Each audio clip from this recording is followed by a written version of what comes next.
Muy buenas tardes, muy buenas tardes, ¿cómo les va? Bueno, les quiero dar la bienvenida otra vez a una emisión, si se quiere, una nueva emisión de estas charlas que hemos eh, comenzado a brindar con numerosas entidades o agrupaciones de abogados que generosamente nos han invitado para poder efectuar y llevar adelante charlas, ¿por qué no llevar un poco de conocimiento, información, también un poco de ánimo a los colegas y que se ven en algunas circunstancias muy afectados por esta pandemia y por estos tiempos tan difíciles y tan complicados para la humanidad toda y en particular para las profesiones independientes como esta. Siempre comienzo con la música de Lalo Schifrin, con un tema que es distintivo de Misión Imposible, porque la verdad que desde hace un tiempo se ha convertido en una suerte de misión imposible el ejercicio profesional. Pareciera que hay una suerte de empeño desde algunos sectores para dificultar la tarea del abogado en todos sus aspectos y además, y como si esto fuera poco, sus ingresos económicos. Así que permítame, yo quiero tomarme los primeros minutos para llevar adelante un mensaje. En primer lugar, quiero agradecer muy especialmente a la doctora Elizabeth Campos, directora del Centro de Evaluación y Capacitación Jurídica de La Matanza, a quien le agradezco desde ya la enorme generosidad y su enorme voluntad y fuerza de trabajo para poder llevar adelante esta charla y muchas otras que viene dando y posibilitando la doctora Campos a través de la orientación y capacitación jurídica La Matanza, a quien desde ya agradezco y a La Matanza, a la gente de La Matanza, a los colegas de La Matanza que nos están viendo, un sincero saludo, un fraternal abrazo desde aquí.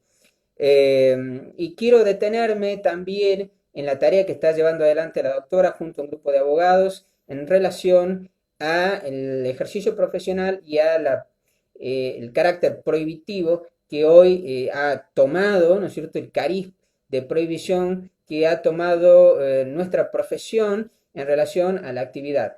Muchos de nosotros en distintas jurisdicciones no podemos ejercer la actividad. Muchos de nosotros en distintas jurisdicciones la ejercemos con enormes dificultades y muchos de nosotros estamos padeciendo consecuencias económicas que van a ser de muy difícil reparación, si no imposible, para el futuro, para nosotros, para muchos colegas. En aras de esta situación, la doctora Campos y un grupo de profesionales han interpuesto una acción de amparo. Quiero citar los autos, si me permiten. Contreras y otros, de amparo de ley 16986, que se ha interpuesto en el juego contencioso número 3. Y yo les deseo la mayor de las suertes y los aplaudo por la valentía, por el coraje y por la acción tomada y que implica muchos riesgos profesionales muchas veces, porque no falta aquel o aquella persona que nos dice siempre ante cualquier acción que se pretenda tomar, contra los jueces no hay que tirarse, contra los jueces no hay que meterse.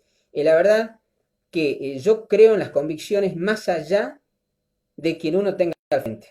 Por lo tanto, quiero volver a mencionar y aplaudir esta actitud y esta conducta generosa por parte de ese grupo de colegas. Quiero decirles también, y permítanme unos minutos más para tomarme en esta digresión, de que los abogados, y francamente yo en particular y muchos colegas, estamos cansados de dirigencias de colegiaturas que francamente sirven para poco o nada y que lo único que hacen en muchos casos es encumbrar a una élite de personas que viajan con fondos del colegio, que hacen asados y que de vez en cuando tiran un cursito gratuito o traen algún que otro profesional destacado, lo sientan ahí, aplaudimos todos, hacen una gran fiesta para el Día del Abogado, hay morfi, hay comida, hay para tomar, pero en definitiva al colegiado y al abogado no lo defiende nadie. Y cualquiera que ejerza la profesión independiente y liberal sabe que lo que estoy diciendo es verdad. Por lo tanto, quiero decir que es hora de que empecemos a repensar la colegiatura. Primero empecemos a pensar si es necesaria la obligatoriedad de una colegiatura, porque hay muchos países que no tienen colegiatura obligatoria. Y la otra cuestión es que empecemos a pensar también nosotros, los abogados, en asociarnos para fines lícitos y útiles. Porque veo que además de los colegios de abogados hay muy pocas asociaciones de profesionales. Quizás porque esos mismos colegios son los que impiden de una u otra manera que luego los profesionales se asocien por otro lado, con fines útiles y con fines de mejorar la calidad de la vida profesional, que no es solamente ir a tribunales, no es solamente ir a tribunales. Por lo demás, los abogados estamos atenazados entre una colegiatura las más de las veces ineficaz, que lo único que sí manifiesta son ánimos de recaudatorios, igual que las cajas, ¿eh? Y por otro lado, con la otra tenaza, la judicatura, a la cual importa poco o nada la realidad del abogado, cuando no la desprecio por completo. Por lo tanto, quiero que de alguna manera reflexionemos primero sobre la posibilidad de asociarnos los abogados más allá de los colegios de abogados y segundo, sobre hacer llegar nuestra voz a los magistrados para que de una vez por todas entiendan que sin abogados no hay justicia y que entiendan que antes de ser magistrados fueron y serán abogados. Primero son abogados, después son magistrados, porque la magistratura no se nace magistrado, se llega a magistrado por ser abogado. Entonces, quiero fundamentalmente hacer llegar mi solidaridad con los colegas que en muchas jurisdicciones están peleando porque el ejercicio profesional sea digno y se respete al profesional como dice el Código Procesal, que nunca se cumple, que es como si fuera un magistrado. A ver si alguna vez empezamos a pedir respeto a los profesionales, a exigirlo como tal y sobre todo a asociarnos los que queremos bien la colegiatura y los que queremos una abogacía fuerte, a asociarnos con fines útiles. Es hora de entender que de los individualismos nada surge, solo surge desde la solidaridad y la coordinación, pero no la solidaridad esta empática de vamos a dejarle una bolsita de comida al colega que la está pasando mal y después no nos importa absolutamente nada. No, hablo de una coordinación solidaria. Alguna vez alguien me dijo que la inteligencia es el emergente del trabajo colectivo. Pues entonces seamos inteligentes, seamos inteligentes. Nada más, vamos a empezar con el tema de hoy, pero no quería dejar pasar esta circunstancia sin poner de manifiesto lo que siento y lo que pienso, que es siempre mi modo de ser. Voy a manifestar siempre lo que siento y lo que pienso. Le guste a quien le guste y al que no le guste, por supuesto, puede elegir otra persona a la que escuchar. Bueno, señores, señoras, vamos a nuestro tema. No sin antes agradecer también a todos los colegas que nos están siguiendo, a los que nos escriben, son muchísimos. Para nosotros, para una cuenta tan nueva, la cuenta de Instagram tan nueva, hemos superado hoy los 1000 seguidores en menos de un mes, lo cual es un logro, y demostrando que de alguna manera brindando contenido de cierta calidad, con lo mejor que se puede llevar adelante una comunicación fluida con el colega, se pueden llevar adelante contenidos de valor. Por lo tanto, yo también los aplaudo a ustedes que nos siguen en cada vivo, en cada grabación, en cada publicación. Muchas gracias. Bueno, vamos al intercambio telegráfico. Como ustedes, algunos sabrán, hace no mucho, un par de años, el que escribe, humildemente, escribió el que habla, escribió un librito, ¿no? Un pequeño libro que se llama Intercambio telegráfico y otras notificaciones laborales, ¿sí? Este libro, que es de Editorial García Alonso, es un libro que aborda, creo yo por primera vez, algún que otro libro hay rondando por ahí y no mucho más, la realidad completa, integral, o intenta abordar la realidad completa e integral, porque siempre son intentos, nunca se logra el 100%, del intercambio telegráfico y de otras notificaciones laborales.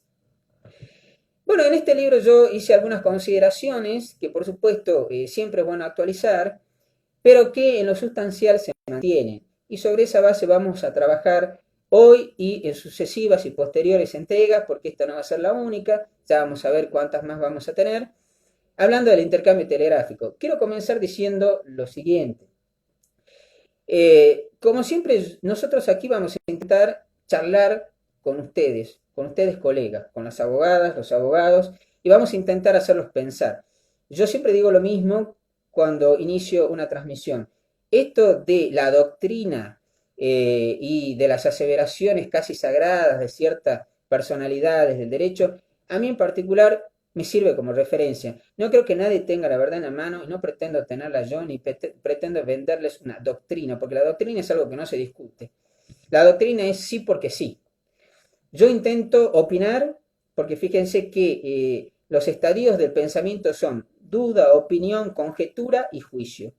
Bueno, muchos tenemos dudas, las transformamos luego en opiniones, por ahí surgen las conjeturas o las hipótesis y algunos llegan a algunos juicios, pero esos juicios son siempre relativos, porque siempre se cambia, se muda, las realidades cambian y si no, para muestra basta lo que estamos viviendo hoy en día, que nadie en su sano juicio podría haberlo anticipado en noviembre o en diciembre del año pasado. Por lo tanto, las realidades mudan, los juicios pueden modificarse porque cambian las realidades sobre las que se asientan. Por lo tanto, vamos a intentar hacer pensar. Vamos a intentar hacer pensar y que reflexionemos juntos, ¿por qué no? El derecho. Porque el derecho es la reflexión de los abogados. Nunca permitan que alguien les imponga un modo de ver o de sentir o de opinar, sino que luchen por siempre tener una idea propia, referida, fundada y basada en otros colegas, en otras opiniones. Siempre una idea propia, sobre todo el que va al litigio con el expediente en la mano. Con el expediente en la mano, ahí se ve quién piensa el derecho y quién copia, pega y poco le importa cómo van las cosas. El derecho hay que pensarlo y hay que ejercerlo con inteligencia. Entonces les decía yo que el intercambio telegráfico vamos a definirlo como aquella comunicación entre empleador y trabajador que es fundamental a la hora de establecer, en definitiva, resultados de litigios o, por qué no, de conciliaciones. ¿Y por qué les digo que es fundamental? Porque en muchas ocasiones, y aquel que es litigante y ha tenido la oportunidad de llevar adelante un juicio laboral, sabe que lo que yo estoy diciendo es verdad, en muchas ocasiones, una palabra mal utilizada en una intimación puede definir el resultado de un juicio, así de simple y así de sencillo. Si ustedes, como abogados de la patronal, contestan diciendo, porque fulano, en una relación de empleo en negro, no registrado, fulano trabajaba solo esporádicamente, han perdido el juicio, yo diría con 90% de probabilidad. ¿Por qué? Porque ustedes tenían una relación de empleo no registrado y utilizan el verbo trabajar, pongan lo que pongan a posteriori, lo intenten adornar, decir que era esporádico, que venía de vez en cuando, ustedes están sobre el camino de la espina. Francamente han cometido un yerro enorme. Lo mismo el trabajador. Por lo tanto, el intercambio epistolar, el intercambio telegráfico es de primordial importancia saber utilizar con arte. Y el arte es algo que se aprende haciendo. En el derecho puede haber algo de ciencia, si es que la hay, pero fundamentalmente el abogado es un artista.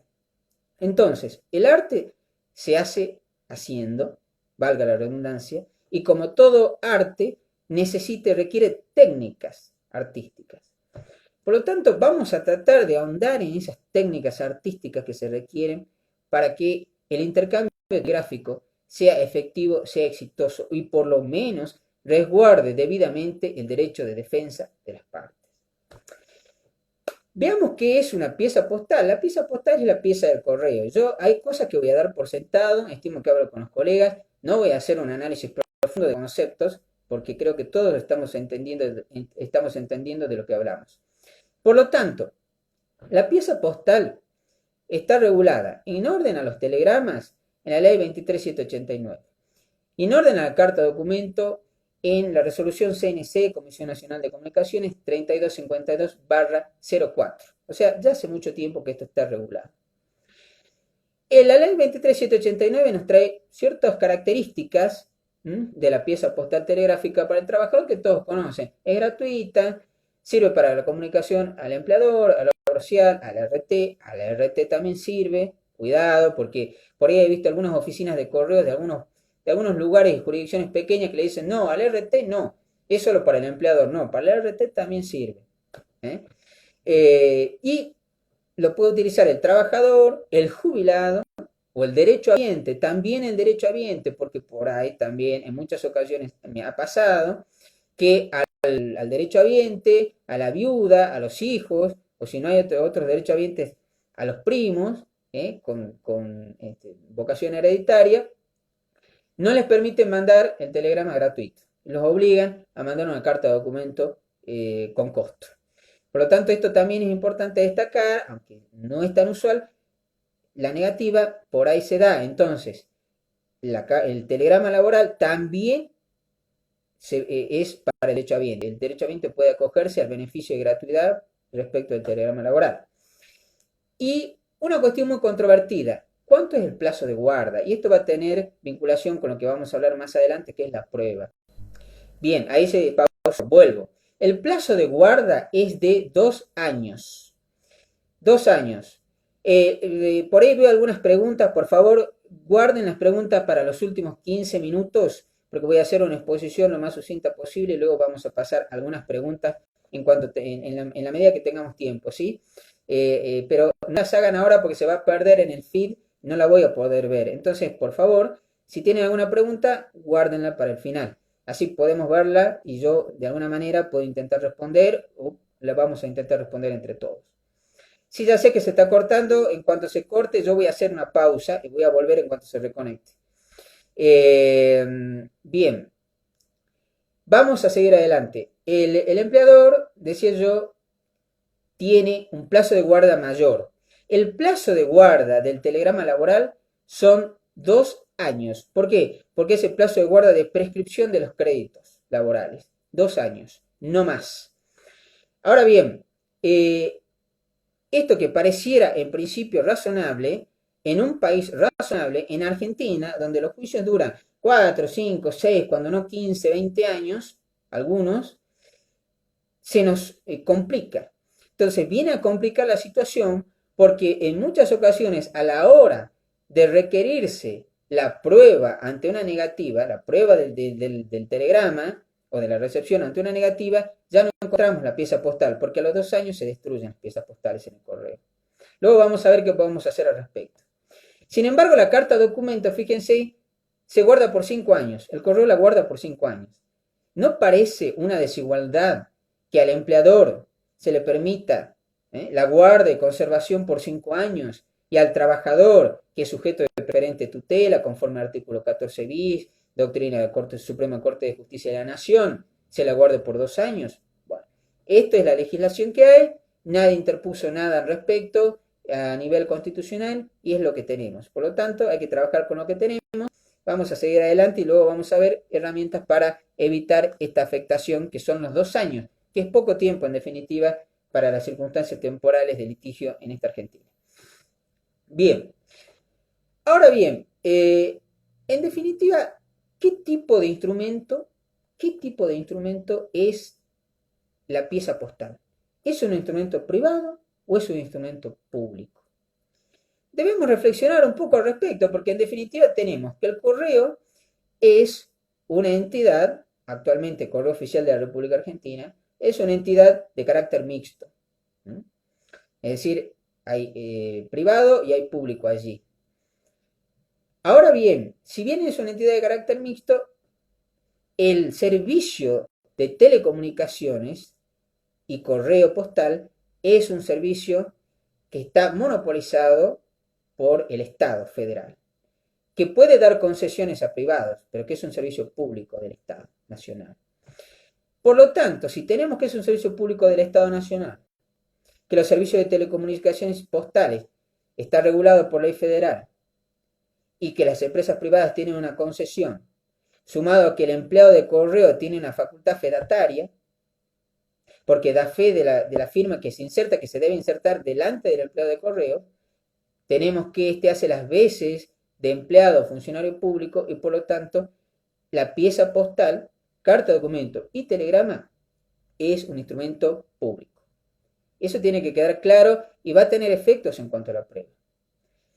Y esto lo dice el 296 del Código Civil y Comercial de la Nación, no lo dice expresamente, pero allí dice cuáles son los instrumentos públicos, entre ellos los confeccionados por funcionarios públicos. También la ley 750-1-2 y la 19798, que regulan el servicio telegráfico en la Argentina. Por lo tanto, en definitiva, el carácter de instrumento público no está discutido. Ahora bien, es diferente el instrumento público en cuanto a su naturaleza que la recepción de la pieza postal. Es diferente negar la autenticidad de un instrumento público que negar la autenticidad de un hecho. Vamos a ver de qué se trata. Miren, en orden a la prueba, ya hemos dilucidado que se trata de un instrumento público. Como todos ustedes saben, si es un instrumento público, solo se puede discutir la autenticidad del mismo, negarla, rechazarla, impugnarla a través de la redargución de falsedad. Es una acción ordinaria que en algunas jurisdicciones se puede interponer como incidente, pero que en definitiva, va a ser complejo de atacar si no se va por esta vía. Diferente es la circunstancia de la recepción del instrumento, que es público, porque la recepción es un hecho, no es un instrumento. Por tanto, en muchas ocasiones hemos tenido oportunidad de asistir a numerosos responde de demanda, en donde se dice, niego autenticidad a las piezas postales tal y tal. Esto en principio, si no hay una redargución de falsedad, en principio, y hay jurisprudencia al respecto, hay precedentes que avalan lo que estoy diciendo, no tiene mayor trascendencia jurídica. ¿Por qué? Porque ese instrumento que se está negando en cuanto a su autenticidad es público. Si no se redarguye de falsedad con la correspondiente carga probatoria y rindiendo la prueba pertinente, no va a poder ser atacado e impugnado alegremente con la simple leyenda impugno la autenticidad de la pieza postal tal. No va a poder ser atacado así. Ahora, lo que sí se puede atacar, negar, rechazar, impugnar es la recepción de una pieza postal, telegrama laboral o carta documento. Y allí entramos a las cuestiones de prueba, porque la recepción es un hecho que podemos acreditar con cualquier medio de prueba de que disponemos de acuerdo a los códigos procesales de cada jurisdicción. El más utilizado para este tipo de cuestiones es el oficio. Ustedes saben, liberar oficio a la entidad de correo correspondiente pidiendo, requiera, ¿no es cierto?, pidiendo que venga al tribunal, que se acerque al tribunal la pieza postal correspondiente o el informe de recepción en cuanto a día y hora de esa pieza postal en particular. El problema al que nos enfrentamos, tal como ya adelantamos hace un momento, es precisamente este. Es decir, que si se guarda por 2 años, se destruye luego a posteriori la pieza postal, ¿cómo vamos a pedir que venga la pieza postal destruida? El correo las más de las veces tampoco puede acceder al informe ya en esas condiciones de destrucción. ¿Esto cómo se ha solucionado? En algunas jurisdicciones se ha solucionado pidiendo como aseguramiento de prueba, como prueba anticipada o como medida preliminar, urgente, inmediata, que se requiera al correo que corresponde, al correo oficial de la República Argentina o Candriani, el que fuere, que remita la copia certificada de la pieza postal y el informe pertinente. Creo yo que, teniendo en cuenta estas condiciones normativas en las que debemos litigar, es la solución más eficaz para evitar que luego, en la demora del proceso, cuando tengamos que pedir la prueba, esta no se desvanezca, no desaparezca. Por lo tanto, les dejo esa inquietud por si alguno tenía la duda en cuanto a cómo hacer para asegurar la prueba en este sentido. Creo que muchos de ustedes ya saben cómo hacerlo, pero algunos no. Entonces, es importante tener en cuenta esto. Y si no, buscar de alguna manera que previo a que se produzca toda la otra prueba en el periodo ordinario, se haga la producción de esta prueba que es fundamental en cuanto a la recepción de la pieza postal. Caso contrario, nos vamos a ver con que si nos contestan una demanda negando la recepción, por ejemplo, de un telegrama donde el trabajador justificaba la ausencia por 2, 3, 4 días de trabajo, niega la recepción, vamos a juicio, a la hora de pedir la prueba no tenemos esta prueba, ¿qué va a pasar? No vamos a poder acreditar que había una justificación enviada. Y aquí se perdió el juicio. Por lo menos en un alto grado de probabilidad. Así que esto tener en cuenta. Una cosa es la prueba de la autenticidad del instrumento, de la pieza postal, que ya sabemos que es un instrumento público, y esto no está discutido y es pacífica la jurisprudencia y la doctrina. Y por otro lado está la prueba del hecho de la recepción. Son cosas diferentes. Para esta recepción no solo se van a poder ustedes valer del oficio, también podrán probar la recepción por otros medios. ¿Por qué no? Testigos, ¿por qué no? Video, ¿por qué no? Foto de WhatsApp, ahí vamos a ver. Pero vamos a poder probar el hecho de la recepción por los medios de que dispongamos. Bien, hasta acá espero que esté claro. Ahora, ¿qué pasa? Y esta es una pregunta que se hace reiterada en cuanto a los medios electrónicos. Estos medios telemáticos, los llamo yo, este intercambio telemático que muchas veces se hace entre empleador y trabajador. Bueno, aquí no hay, primero, normatividad expresa y concreta al respecto.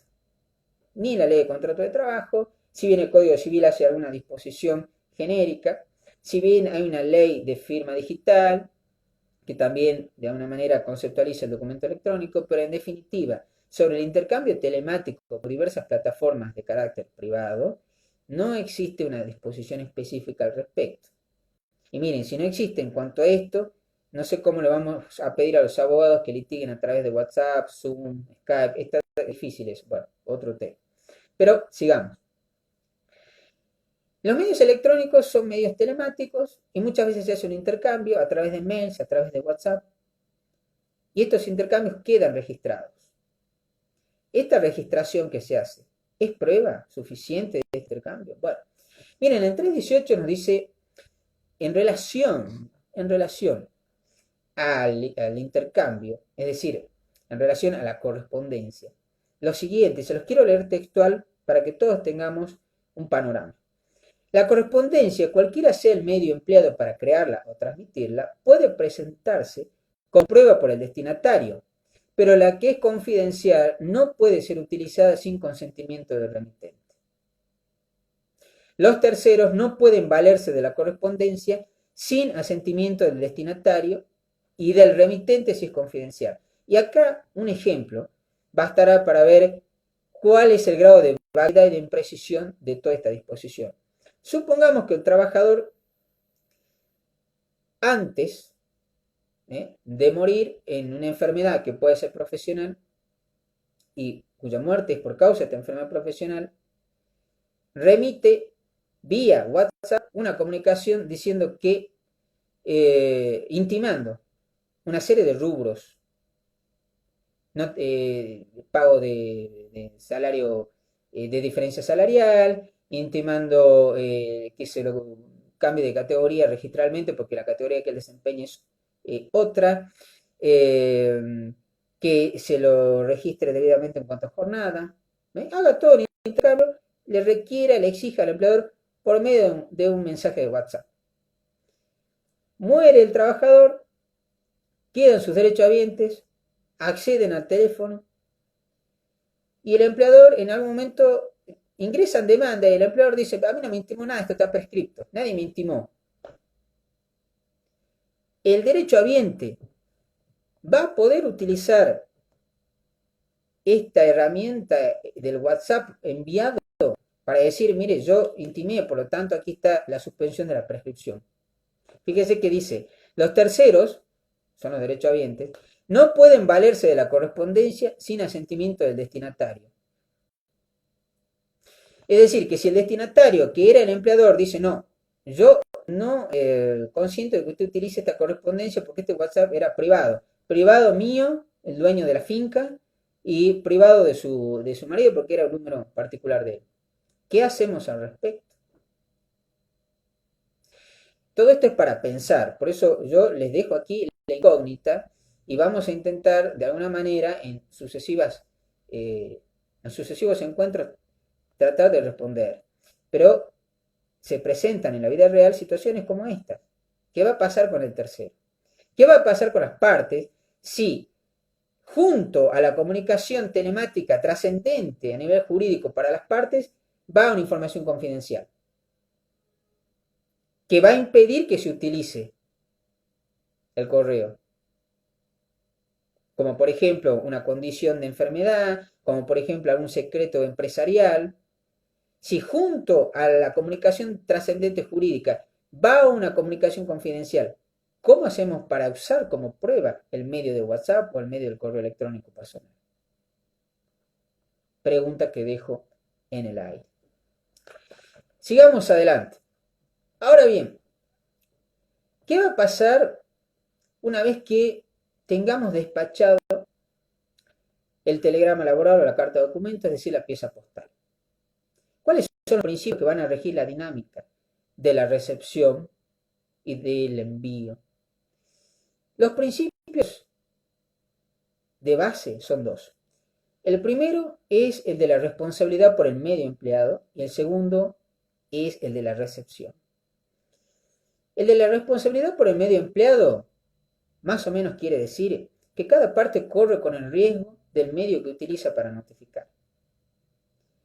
Por lo tanto, si la ley pide notificación fehaciente, que solo puede hacerse al día de hoy a través de un telegrama laboral por las características fedatarias que tiene el correo oficial o concesionario de correo oficial, o a través de acta notarial. Si se utiliza otro medio, el que utilice otro medio va a correr con el riesgo de que ese medio no haya sido el eficaz para que el destinatario se haga del contenido de esa notificación. Es decir, si yo elijo un WhatsApp para notificar, o un correo electrónico para notificar, o una simple nota para notificar, y luego se impugna el contenido, ya no estamos frente a un instrumento público, entonces yo tengo que correr con ese riesgo de que me impugnen no solo la autenticidad, sino también la recepción. Y a veces, ¿por qué no la firma? Cuando hay firma, en el caso de nota escrita, pero en los casos electrónicos no hay firma. Entonces, esto que es un principio, tiene como base el carácter recepticio de la pieza postal. Porque, ¿qué se entiende? Que la pieza postal va a cobrar efectividad cuando efectivamente sea recibida por el destinatario. O puede haber sido recibida, vamos a ver. Sin embargo, el correo tiene un deber de vigilancia de la pieza postal y de indemnidad. ¿Y qué quiere decir esto? Que si hay un problema con el correo, si el correo perdió la pieza postal, si el correo demoró la pieza postal más de lo usual, si hubo un inconveniente con la distribución, que no es imputable a quien eligió ese medio, esto también podrá ser arguido juicio para el supuesto de que se pretende atacar la autenticidad o en todo caso la recepción del despacho postal, sobre todo cuando hay plazos corriendo. Por lo tanto, si bien este principio de que la responsabilidad del medio empleado es de quien elige ese medio, tiene una excepción, por supuesto, en el marco de la razonabilidad. Si el propio correo pierde la pieza postal, no llega, en principio no es responsabilidad del que despachó con toda la diligencia y la obra de buena fe esa pieza postal, ese telegrama, esa carta de documento. La recepción, ¿qué quiere decir? Tal como adelantamos, que la pieza postal se va a tener por recibida cuando llega a la esfera de conocimiento o pudo haber llegado razonablemente. ¿Qué quiere decir con esto?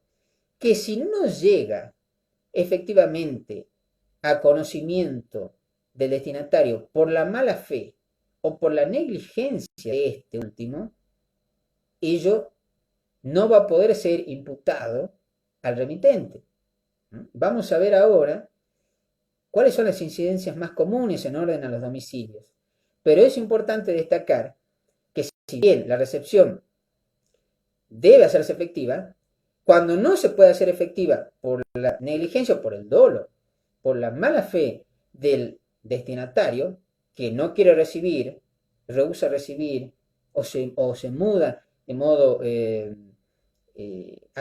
deliberado, o la rechaza de modo deliberado, en ese caso se la tiene por recibida y se tiene por remitida debidamente en tiempo y forma a esa pieza postal. Esto que parece claro se ve muy evidentemente en los domicilios. Los domicilios son siempre la cuestión más compleja en el 80% de las cuestiones iniciales del intercambio epistolar, del intercambio telegráfico. ¿Cuáles son las incidencias más comunes? Miren, las incidencias más comunes están más o menos, se pueden clasificar en tres. Aquellas en las que no se recibe, porque nadie atiende al funcionario empleado de correo, se deja aviso de visita. Se deja un aviso, se deja un segundo aviso. Si el destinatario no concurre a la oficina postal, pese a que el aviso de visita se hizo efectivo, porque no quiere ir o porque fue negligente, no concurrió a la oficina postal, en ese caso se tiene por debidamente notificado a aquel que no concurrió, no se impuso del contenido por su propia negligencia o por su propia y deliberada conducta omisiva. Por lo tanto, el aviso de visita es válido y esa notificación hecha es válida, aunque después le vuelva, porque muchas veces le vuelve al trabajador o al empleador la pieza postal, dice, aviso de visita no se retiró, no retirado, plazo vencido. No va a tener que volver a enviar el telegrama o la pieza postal, el remitente. Está debidamente notificado. Se dejó aviso de visita, punto. Está debidamente notificado. Deberá probar la otra parte cuáles fueron los fundamentos, los justificativos por los cuales no fue a retirar la pieza postal. Ya será una cuestión de la otra parte. La carga de la prueba está en cabeza de quien no retiró porque estaba avisado por el servicio de correos que debía retirar la pieza postal. Otro supuesto importante es aquel de se mudó, desconocido, cerró. Bien, en este caso, estos son los casos más complejos y todos tienen aristas particulares, hay que ver cada caso. Pero hay dos principios generales. Primero, el trabajador, cuando está registrado, ingresa a trabajar y en su legajo tiene que quedar debidamente asentado el domicilio. Y el trabajador tiene el deber de dar aviso al empleador de cualquier modificación de ese domicilio, porque inclusive a efectos del RT también lo debe hacer. ¿Por qué? Por el tema del itinerario. Si el trabajador muda su domicilio sin avisar y luego el empleador le remite una notificación intimada, por ejemplo, ante una ausencia, y luego el trabajador dice, no, lo que pasa es que yo me mudé hace 4 meses, no me llegó nada, ahí no vivía nadie, el empleador cumplió. El empleador cumplió porque remitió al domicilio que figura en el legajo que debe completar el propio trabajador, que tiene el deber de tener actualizado su domicilio. A efectos de RT, a efectos de riesgos del trabajo, de la ley 24.557 y toda la normativa que la acompañe, y a efectos mismos de la LST. Y por un principio de buena fe, debe tener permanentemente actualizado su domicilio. También es ello un deber del empleador. Fíjense que la buena fe es una constante, es un eje que atraviesa toda la ley de contrato de trabajo. Porque además es un eje que atraviesa toda la vida ciudadana. Si no hay buena fe, la ley no puede premiar la mala fe. Entonces el empleador también debe tener su domicilio actualizado con una distinción. El trabajador que notifica al domicilio que consta en los recibos, y si no hay recibos del lugar de trabajo, cumplió su deber de buena fe y de diligencia suficiente. El trabajador no tiene por qué estar haciendo las veces de detective, averiguando, con sus pocos y escasos recursos personales y económicos, dónde es que vive el trabajador, que es como el empleador, que es como buscar una aguja en un pajar, en muchas ocasiones. Cuando no, se encuentra con una sociedad vaciada que no existe más. Entonces, alcanza con que el trabajador cumpla con notificar al domicilio de los recibos o notificar al domicilio en donde él trabajaba, donde él cumplía sus funciones. Esa notificación en principio es válida y sobre esto la doctrina es mayoritaria y la jurisprudencia es coincidente. Por supuesto, habrá aristas, habrá casos muy particulares, pero en definitiva el trabajador cumple su deber de diligencia y de buena fe notificando al domicilio en donde cumplió tareas y donde en definitiva figuraba en recibos. Otra cuestión es, la jurisprudencia no llegó porque allí a lo mejor la correspondencia no llegó porque allí no llega el correo, porque es una zona difícil, de alto riesgo, no se puede, no hay distribución domiciliaria. Bueno, hay que ver quién asumió ese riesgo y en qué condiciones. Si realmente el correo no puede llegar hasta allí, habrá que buscar otro medio y acreditar que se intentó por la vía ordinaria del correo y no fue suficiente. Entonces se busca otro medio. Pero, en definitiva, el principio de los domicilios sigue vigente. Si se intentó mandar al domicilio en las condiciones que hemos mencionado anteriormente, en principio es válido. Bien. ¿Se escucha claro ahí? Bien. Ustedes díganme por favor si se escucha claro para yo seguir adelante porque estoy viendo que hay personas que no están escuchando. Bueno, sigo adelante. Vamos a los errores más comunes. Los errores más comunes en el intercambio telegráfico son los siguientes. Miren, más de una vez he visto profesionales que cuando llega una pieza postal dicen, sobre todo algunos que asesoran a empleadores, no reciba nada, cierre las puertas y no reciba absolutamente nada. Usted diga que se mudó, desconocido, total, después que lo prueben en juicio. Eso es un error. Primero porque el empleador tiene el deber de expedirse conforme al artículo 55. ¿Sí? Y segundo, porque se está vulnerando el principio de buena fe. Y tercero, porque se está afectando su propia defensa. Nunca asesoren a alguien en relación a que no conteste una pieza postal. Jamás. Las piezas postales hay que contestarlas porque es la oportunidad del ejercicio del derecho de defensa en este intercambio privado que hay entre las partes, que es la única comunicación privada que va a haber entre las partes en un conflicto laboral, porque después toda la comunicación va a ser judicial.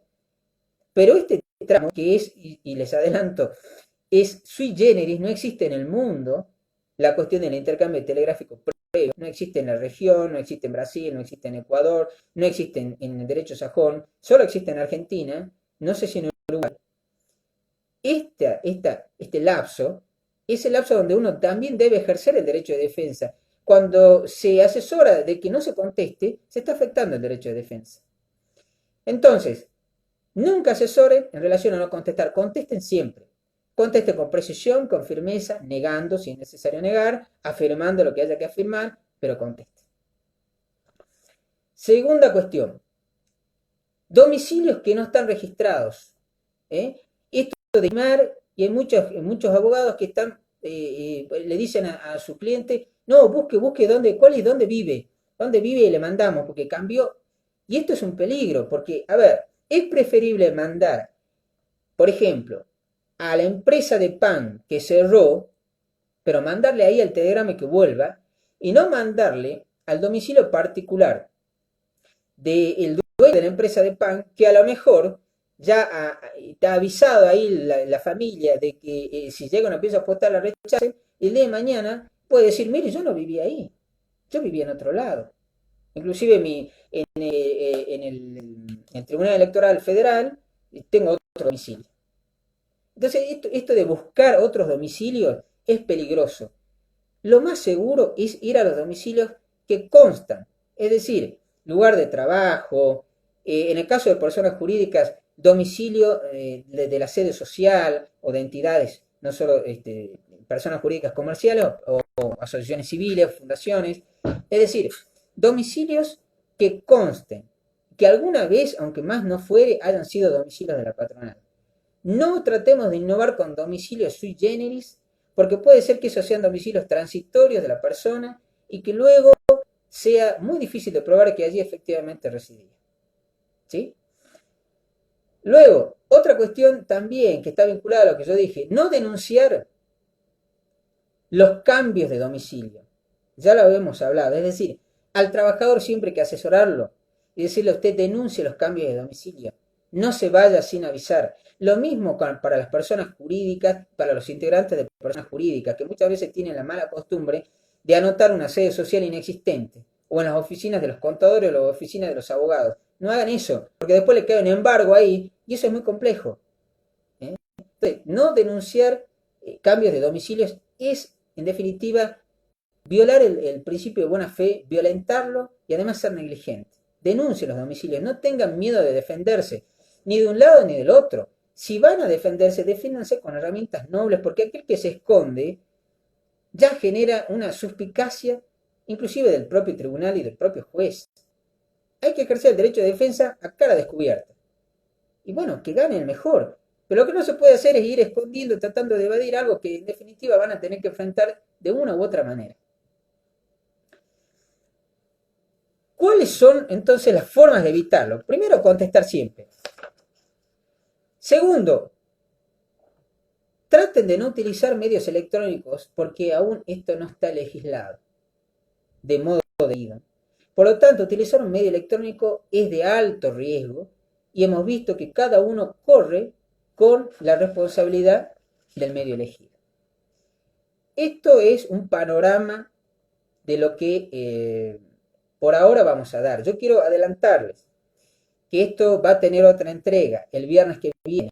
Los voy a esperar. Así que ahora, como el tiempo es aquí a la hora se corta, ya me pasó de quedarme en ascuas y con un video cortado, yo voy a empezar a ver algunas preguntas, vamos a tratar de contestarlas, ¿sí? Por ahí había alguna pregunta que quedó en el aire. Bueno, en caso de que el trabajador empleado consigne un domicilio distinto, su contestación en próxima notificación pendiente del domicilio a pieza postal. Sí, claro. Ahora, si ustedes ya consignan un domicilio especial para la notificación y le dicen al empleador o al trabajador, mire, usted me notificó aquí, yo me doy por notificado, pero en adelante notifica el domicilio de mi abogado, bueno, o a otro domicilio aquel que yo me mudé, ahí ya estoy dando aviso a la otra parte de que yo estoy en otro domicilio. Si la otra parte sigue insistiendo en un domicilio inexacto, porque yo ya, además tengo que decirle, en este domicilio ya no me va a encontrar más, entonces ahí ya, si voy, insisto, sobre que ya me avisó, empieza a postar la otra parte que no voy a estar, estoy cometiendo un error. Primer telegrama. En la cuarentena, miren, con esto me voy a despedir. Hoy vi un artículo de Doctrina que la verdad, que es el arte de no decir nada utilizando muchas palabras. Yo lo vi con ciertas ganas de leer, con alguna inquietud intelectual, decir, a ver, ¿qué dice de nuevo? Porque decía intercambio telegráfico en tiempos de COVID, y yo, qué interesante, pues yo iba a escribir algo correcto. Y resulta que vi una nada, porque es el arte de escribir sin decir nada. Quiero decirles algo, para mí, actualmente, aún en confinamiento, se puede despachar un telegrama y el trabajador o el empleador pueden ir a despachar un telegrama por tres razones. La primera, el decreto 297/2020 dice que los ciudadanos pueden transitar en lo mínimo indispensable para alimento, limpieza, para procurarse alimento, limpieza y medicamentos. Procurarse alimentos, hay que ver cómo los procuramos. Entonces, si le estamos dando un margen para procurar alimentos y se reclama un crédito alimentario o se discute un crédito alimentario, en principio el trabajador tiene la posibilidad, el deber también, de concurrir. Porque por ahí he visto a algún abogado que decía, no, yo no le voy a mandar a que vaya a despachar un telegrama porque no quiero ser responsable de su enfermedad, de su muerte. No nos vamos al extremo.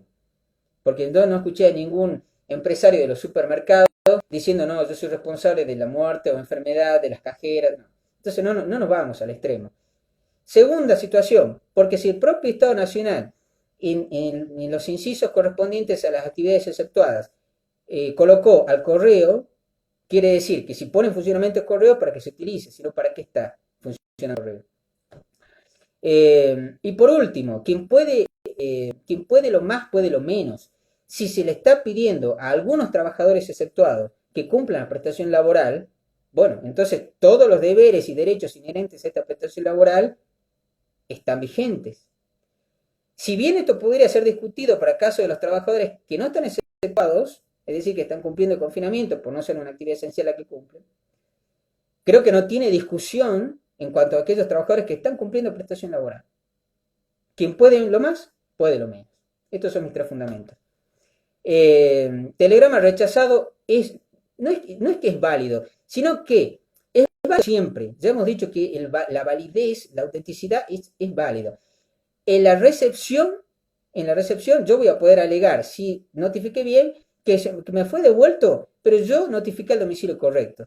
Si la otra parte se mudó, no avisó, correrá la carga de la prueba de la justificación de esa mudanza totalmente intempestiva. ¿Qué pasa con el... Bien, quiero decirles que en relación a los supuestos de la ley 25.323, artículo 80 y 132 bis, Ley Nacional de Empleo, o sea 24013, vamos a hablar en la segunda entrega, para que se quede con un poquito de suspense ahí. Como les dije, esto no termina aquí, esto es una introducción. Espero que pueda servir como introducción. Todos los supuestos especiales los vamos a tratar el viernes que viene. ¿Qué pasa cuando se intima al presidente de una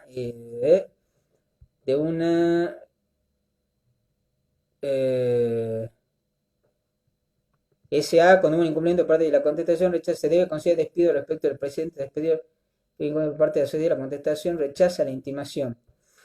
Mire, en respecto de las sociedades comerciales voy a hacer una capítulo el viernes que viene, pero en principio al domicilio de sede social es perfectamente, no solamente válido, sino que además está correctamente enviado ese telegrama. Si una empresa cerró, ¿a dónde la mando a la sede? Donde funcionaba la empresa. Aunque venga rechazado, el trabajador cumplió con el deber de diligencia de intimar a donde él conoce.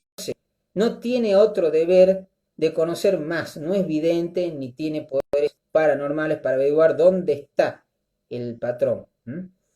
La AFIP, sí, bueno, esto es la Ley Nacional de Empleo 2403, lo vamos a ver el viernes que viene. No puedo notificar al demandado, pero informe, me sale otro domicilio, pero yo mandé donde prestaba tarea, es perfecto. ¿Qué pasa hoy si en el primer TC se reclama negativo de tarea de registración? Que se pone negativo, se puede considerar despedido hoy, claro, bueno, en principio yo entiendo que el despido indirecto procede porque la prohibición, la veda de la cesación de efecto de despido por 60 días está para beneficiar al trabajador, no para perjudicarlo. Este se puede dar por despedido. Trabajo negro se envía a TC a la FIP aunque esté cerrado. El tema de la FIP yo le digo lo que hice con mis clientes.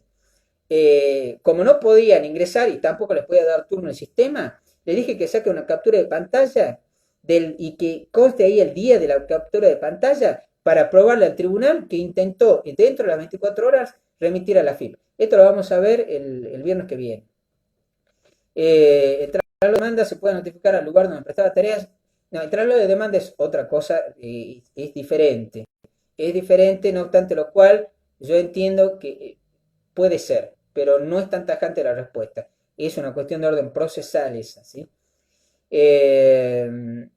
Sin tanta vuelta explico muy claro. Bueno, señores, quiero nuevamente agradecerle a la doctora Elizabeth Campos, que es una fuerza imparable de la naturaleza, realmente una mujer con una capacidad de trabajo extraordinaria para la gente de La Matanza que la tiene allí. La verdad que tienen una excelente colega con una enorme fortaleza para llevar adelante muchas tareas. Yo la he visto a la doctora, no la he visto, sino que la he encontrado online, la doctora trabajando muchas veces a deshoras, lo cual habla de su generosidad y de su espíritu de superación. Así que yo le agradezco a ella muy particularmente. Los juegos no emiten informativos de acuerdo por evento público. Debemos presentar revocatoria para probar la recepción. No, ya está. Si no le admiten, es porque entiende el juzgado que es válido, que es absolutamente válido. Bueno, yo quiero agradecerles muy especialmente a ustedes. Y hoy es viernes, así que le pongamos un poco de alegría. Le pongamos alegría al corazón. tenemos que traer alegría a la vida, aunque los tiempos sean difíciles. Por eso me gusta Mercedes Sosa cuando canta. Que se enciendan las luces de este amor. Así que le demos alegría al corazón. Tratemos de poner energía y tratemos de ayudar a los que nos necesitan.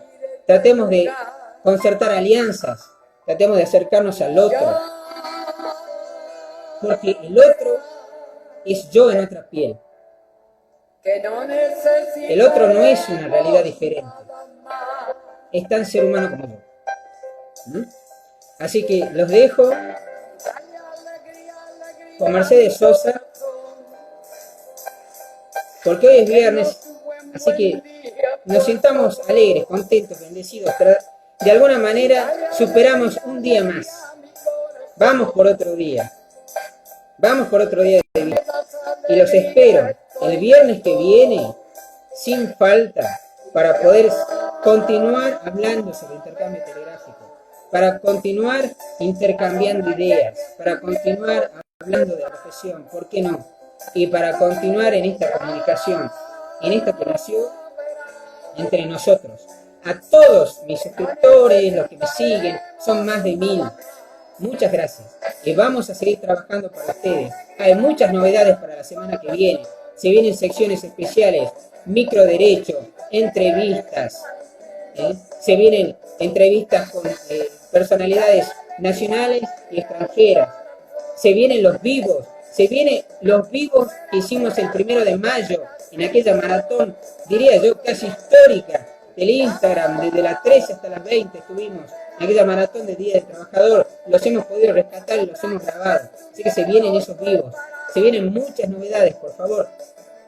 Como diría alguien, síganos, pero yo no los voy a abandonar. Así que síganme, que no los voy a abandonar. Les mando un gran abrazo.